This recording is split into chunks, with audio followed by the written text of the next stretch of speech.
Hey guys, welcome back with me again in the channel. On today's tutorial, I'm going to show you how you can see your gifts and total balance on TikTok app. So here you can start by open the TikTok apps on your phone,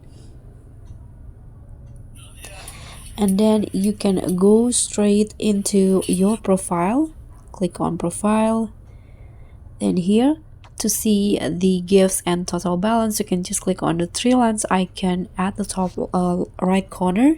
Then you can see the balance option, so just tap on that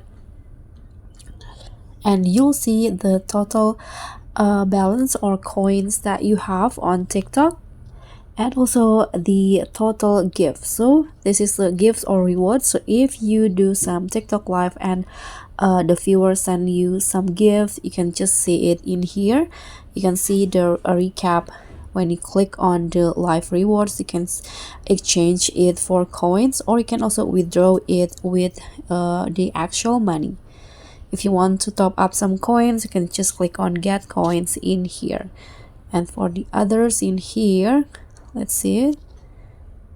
Okay, so it's not available because it's only for the creator tools.